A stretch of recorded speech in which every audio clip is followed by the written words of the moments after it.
Happy Friday, and welcome back to another exciting episode of the Rocketeer Minute, where each and every day, Monday through Friday, we go over 1 minute of the greatest adventure movie Walt Disney's ever made, the 1991 Joe Johnston-directed feature, The Rocketeer. I'm one of your hosts, Jim O'Kane of TVDads.com. And Jim, for the 100th time, Wow. I'm Hal Brand, an airplane nerd from the Experimental Aircraft Association here in Oshkosh, Wisconsin. 100 episodes. Yeah. I cannot believe it. We should do them over again just to make sure we got it all right. We really should. I'm still threatening, the Rocketeer half minute. Someday. And do this movie 30 seconds at a time. Let's just pencil that in for the near future as we get through the final 9. Exactly. And we're actually, this is the stunning conclusion. There's a lot of conclusions, but this is one of the bigger ones here. Our heroes, our two heroes, are at their most dire. We're watching. Well, we just finished watching poor Neville meet his fiery end. I don't know if it's poor Neville, but Neville met his fiery end. Exactly, and fitting. He left his mark literally on Hollywood. Yeah, or at least the land part. Yes, exactly. That we're, the development formerly known as Hollywood Land is now just Hollywood yet again. About what did we say last episode? It was about 11 years early, but that's okay. Yeah, but hooray for them. That's screwy, ballyhooey Hollywood. Yeah, exactly. So, and we're just watching the slow descent. It actually is a very nice descent. I think that if it weren't in flames, it looks like the Zeppelin would have just kind of gently rode itself to the ground and they could have just slid off the sides, I guess. Right. Yeah. Very well could have. It's not a steep descent, and it's interesting. I wonder about, we see footage, of course, of the horrible Hindenburg disaster. It's moored, and it all happens fairly quickly, so I don't really get a sense. But it's interesting to me that Zeppelin sort of is pitched down rather than just sort of steadily sinking, as you might expect. If there were like a slow leak of hydrogen or something, it would just be the nose wouldn't necessarily be pointed down. But as it's cruising along, but who knows what state the controls are in after so many people have been either knocked out or thrown out of the cockpit area. Out of that control cab. Bouncing off the tail. I would think that the tail, I'm trying to figure out where the center of gravity on that thing would be. I would think the tail is a rather large structure, so I would think it would be kind of tail heavy. I would think so as well, although the engines are probably around the center of gravity, and then you've got the gondola structure. It's not going to be especially heavy, but it's also, it's quite a ways forward, so it might offset it a little bit. But that's a good question. And it's, when you're talking about something that's lighter than air, it's, maintained at a sort of a neutral buoyancy. I'm not sure exactly how one defines the center of gravity. I tend to think with airplanes, center of gravity in terms of its relationship to the center of lift, and that's a different case here. Yeah, it's and I'm sure it's it's movable. I mean, they had ballast tanks and things. Sure. I'm sure they could adjust the trim as much as you'd adjust. Well, instead of adjusting the ailerons and things like that, you'd adjust the weight that's distributed on the big plane. These were all great questions. We should have asked Dan Grossman, who can always was so knowledgeable about that. Well, we'll do a whole Zeppelin series. Talking about adjusting center of gravity as a quick aside. We did talk with Dan about comparing sort of in the 30s, a Hindenburg crossing versus the 70s through the early 2000s being sort of comparable to Concorde, somewhat in terms of luxury, but more in terms of sort of high-end affordability and things like that. Concorde was, you're talking about center of gravity, the flight engineer on Concorde, almost full-time job for the entire flight, was moving fuel fore and aft out of multiple fuel tanks. Because the center of gravity, as it got higher Mach numbers and burned off fuel, the center of gravity was changing pretty drastically. So there was constantly circulating fuel from this tank to that tank to move the CG backward and forward. With those 4 heavy Olympus engines, I'm sure that there's a lot of mass to deal with. Yeah, absolutely. But in this case, we're back on we're on a lighter than air vehicle, so it's mostly just worrying about the enormous. I don't know what the pressure was. That's the other thing that I would have liked to have asked Dan Grossman, is what the pressure was inside the envelopes there. These large envelopes. The gas cells full of hydrogen. Yeah. That is a good question. I wouldn't think it would be a very high pressure thing. Hydrogen is, it's the smallest molecules and it's very lightweight. You lose, I may be wrong, but I think it's 2 grams lighter than normal air at sea level. So you wouldn't need that much to pick pick that ship up when you consider the size of the Hindenburg. I mean, every Right. time I look at size comparisons, it's like I think Dan's site had a picture of the Hindenburg, and it kind of matched the size of the U.S. Capitol building.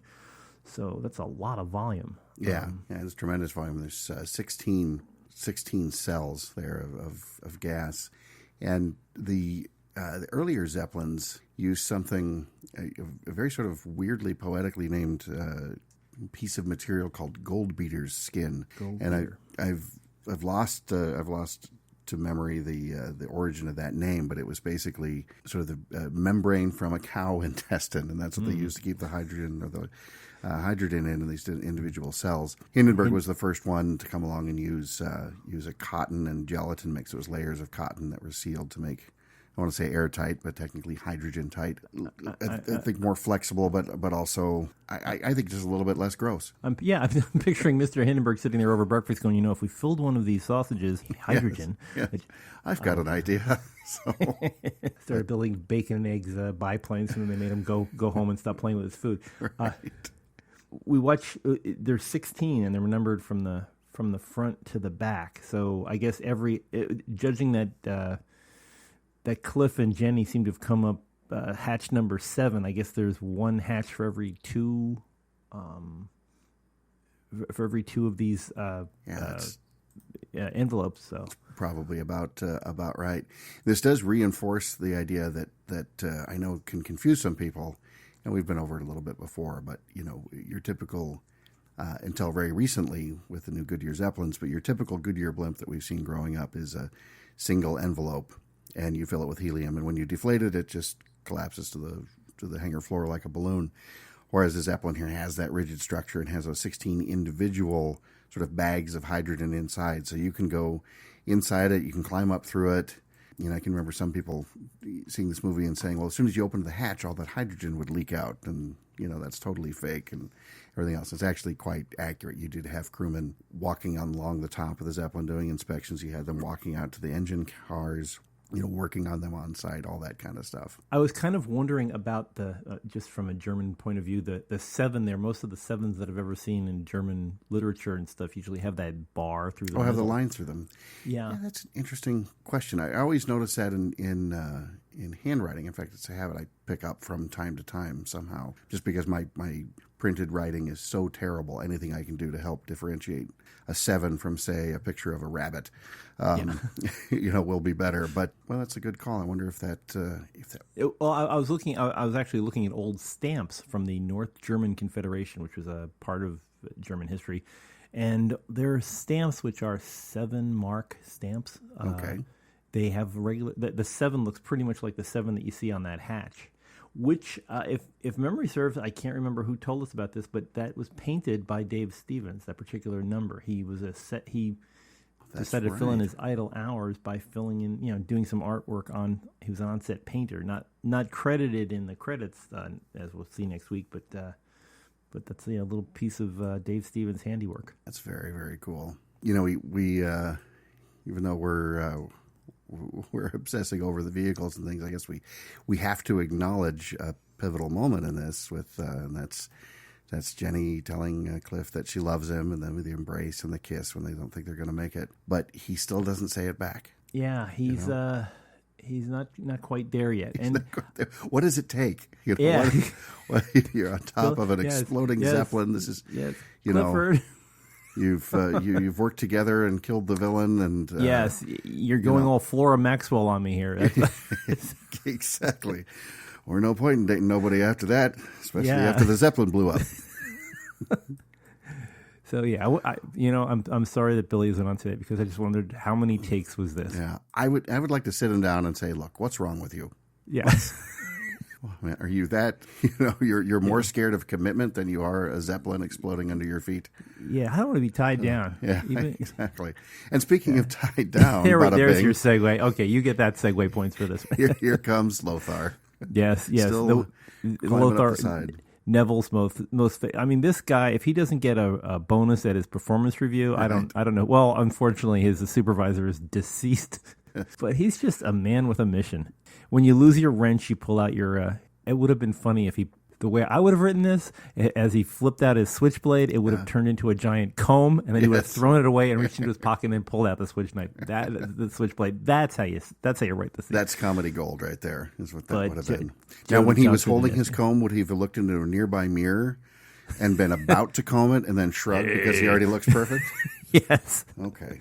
that's where we go. But, and still Natalie dressed. He just he, a little dusty from banging against the sides of a huge Zeppelin that crossed the. I would think that the outside of a Zeppelin must be pretty nasty kind of place with between the aluminum paint and the impacts from different things and just driving through soot for hour after hour. And so low to the ground. And, as you said, probably not a lot of soot across the Atlantic, but this thing has now come across the country. It would have started at New Jersey and made a tour all across the U.S. at several hundred feet through major cities and things. Yeah, and most recently over the desert, I think. So that would be kind of a nasty thing. So there'd be some bugs and things as well. Yeah. So anyway, he does have a good sense of humor, though. This is one of the few times we've seen Lothar laugh, good hearty laugh. He knows a funny situation. He just reappears, but then the forces of the forces of combustion combine and ignite below them. It's really, and this, of course, we're watching the second Zeppelin blow up. We're gonna talk about that a little bit more next week with someone who knows much more about it than we do. Right. That's coming up on Monday, isn't it? That's right. Yeah. So we have don't miss that, please. Yes. But poor Lothar. The tables are turned. He just looks like a blue Pac-Man ghost here at this point. He just Hunter becomes the hunted, and he runs and runs, and then it's almost like Billy trying to get out of or put on the rocket pack. Suddenly, now we're fumbling with buckles and trying to get out of this cable and stuff, and it doesn't look good. And he still makes a big grab for Cliff and Jenny, right? When he's, I hate to say it, when he's sort of at the end of his rope. He was not a rope. Yeah. He's making one big last lunge. Like you said, total dedication. Then he just stops and looks down. And yeah, I guess he forgot how to work a belt, the same belt that he put on. So right. Well, these are stressful times. That's true. But you do get a nice countdown there as the end. We do know that there's 16 envelopes that are exploding, so they're just all kind of going off boom, boom, boom. So you can count down how much time they've got left, and out of the sky in a big plane labeled Deus Ex Machina is is the mighty Hughes aircraft / Pitcairn. Yes, Howard and PV Ex Machina. Yes, as they come flying to the rescue. That really nicely done mock-up of the Pitcairn PCA-2 autogyro. And this is another great. Chekhov rule. If you show an autogyro in Act 1, you better fly it in Act 3. Yes, beautiful nav light on the tail there too. Interesting. The just sort of the three white lights, two wing tip lights, and the light on the tail. Of course, it was getting to be around this time that we were standardizing on colored lights for the wingtips, red for left and green for right, so that at night you can tell if an airplane's approaching you or going away from you. Well, what light are we seeing at second 47? Because I'm seeing a red light that's behind PV. And let's see, second 47, scrubbing to it there. So there's like a position light on the tail that's got a reddish glow. I'm sorry. Oh, I'm sorry. Yeah, no, you're right. 40, there looking. Yeah, 48. 48. Yeah, looking straight back. So it's a close-up shot of PV and Howard. We're looking straight back. That's interesting. That doesn't look as red when we see the model, but here on the mock-up, it's definitely showing as red. Normally, now that would be a red rotating beacon that would be on the tail section of it here. So I think they've just sort of swapped that for a normal position light. And how you've heard a Pitcairn autogyro in action, right? Yes, I have. Heard them fired up. Do they sound like the way that thing is going? That sound? That like is it giving a helicopter sound? Or? It's you hear the rotor. Now the rotor turns a lot more slowly than a helicopter. It's generally a lower RPM, like in the few to several hundred range. Surprisingly, it still has a little bit more of a even though it's not taking a very big bite out of the air. So, helicopter will change the pitch of those blades, and it's those rotor blades that are providing all the lift up and down, and it's their power that's providing the vertical lift. In this case, the autogyro, that rotor is unpowered while it's in flight, so it's that engine that's pulling it through, and then the rotor spins just freely like a windmill or a kid's pinwheel, and like an autogyro. I get exactly. Hence the name. Yeah, hence the name. But there is a little bit more of a sort of a whop whop kind of sound to it. It's not as it's not as full on bassy as like a Huey helicopter, but it's also not quite as wispy as what you hear in this scene. But then again, you could never hear voices, sort of yelling at each other over the cockpit with everything else going on. So we take some. We only have one pass at this. It's 7:30. What? Yeah. Yeah, exactly. Ham on rye, hold the mail. But anyway, still, it was a clever idea to use the autogyro like this. We'll talk in a future minute about what it does and how feasible that would be. But for right now, it's zooming along. It is. Are they? I would imagine that they would be a high drag plane. They can go very fast. Right. Yeah. It's pretty much. It's almost the drag that creates the lift. There's a lot of drag. So not only with the big spinning rotors, but the landing gear would create drag. Anytime you're generating lift, you're also generating drag. So you've got the rotors and a reasonably substantial lower wing. So these are not fast. These are not fast aircraft by any means. Top speeds of a little over 100 miles an hour, 110, something like that. But certainly fast compared to the earliest of helicopters, which really the first practical helicopter would fly the following year after the Rocketeer takes place. Igor Sikorsky was flying his designs. The autogyro itself really was, like so many things in aviation, it was a compromise, but it actually was a really good compromise between what a helicopter was about to be able to do and what airplanes could do. So an autogyro can't really stall, and if it can't stall, it can't spin, so it's very safe in that regard. If you lose the engine, you don't glide very far, but you can descend very slowly in a fairly controlled manner and land in very, very small spaces. With or without the engine, you land in small spaces. You can take off from very small spaces. First aircraft to land on the White House lawn was a Pitcairn autogyro, a PCA-2, just like this one, and that was when Harold Pitcairn, the Pitcairn behind the name, flew to collect his Collier Trophy for his achievements in aeronautics. Pitcairn himself was building these actually under license. It's the reason it's a PCA designation. It's Pitcairn Sierva. He had a partnership with Juan de la Sierva, who's a Spaniard who really invented the autogyro as we understand it and made the first flights in about 1923. So then Harold Pitcairn, who was already into aircraft and building things like would go on and build things like the mail wing and other traditional fixed-wing airplanes, was pretty intrigued by this. He bought the rights and set up a partnership and started producing them in the U.S. I used to live not too far from the Pitcairn, their old production facilities, which are in Willow Grove, Pennsylvania. Which, by the way, the Pitcairn, one of their factory, their hangar plants there is now the Willow Grove Joint Naval Air Station Museum. Oh, that's right. There is just bringing this around full circle to Microsoft, the ME-262, whose engine sounds were used on Microsoft Flight Simulator, is parked in the middle of that particular museum. Yep. Great place to visit. Right on 611 in Horsham, Pennsylvania. If you ever get a chance that you're at that way, go check it out. And one quick minor clarification: the 262 they have there is an original, as I recall. Isn't that right? It's the original two-seater. Right. So that one was restored by a group that was also doing new build 262s. So there was ultimately, I think, a total of five brand new ones that were built with modern day engines, and we used that original one as a lot of photo reference because we were very lucky because the group that was building the new ones agreed to restore that original for free for the museum in exchange for sort of the full access to it to do measurements and make drawings and things like that, just to create the new ones. So we did a lot of the sound recordings with the new ones. But then photo reference and thing came from that original, which we had access to for a brief period. In fact, I got very, very lucky. We just happened to be that area where that restoration work was done was about 15 minutes from home for me. And just on a sunny Saturday afternoon, we just happened to drove out there, wanted to see this 262 project before we started doing any work together.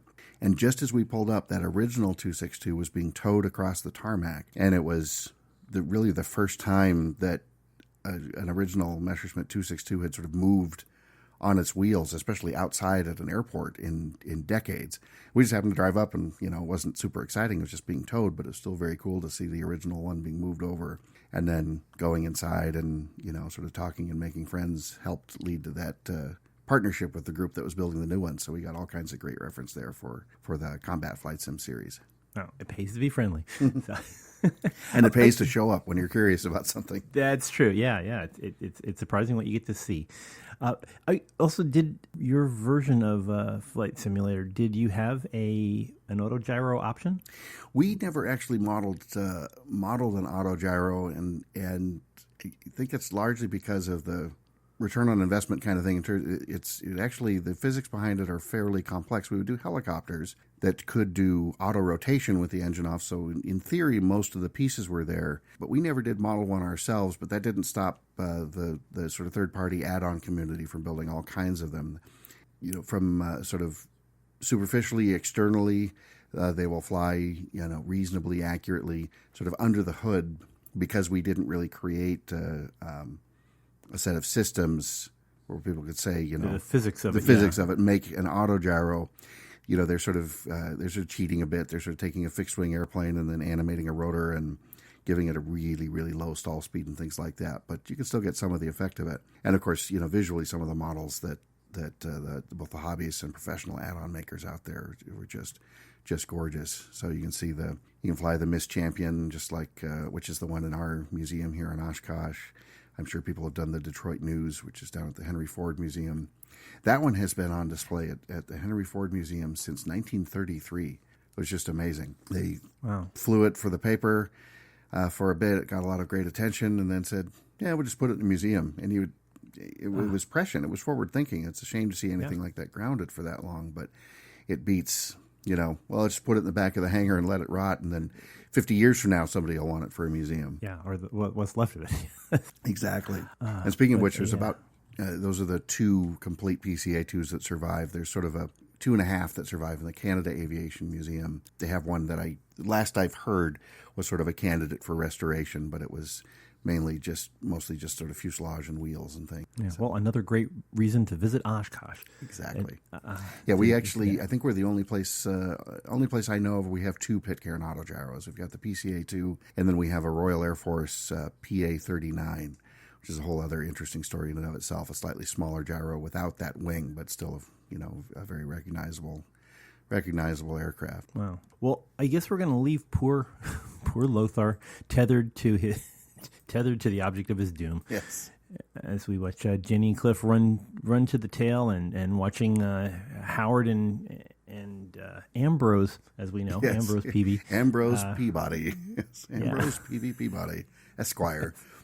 Why do they call him Peavy? Because he wanted them to. Yeah, exactly. Because he was peeved when you called him Ambrose, I guess. I guess, yeah, that could be it. We will, we still have 9 days left, so maybe if Mr. Arkin comes on, we can ask. Keep your fingers crossed. We'll see who turns up before we end the show. Never give up, never surrender.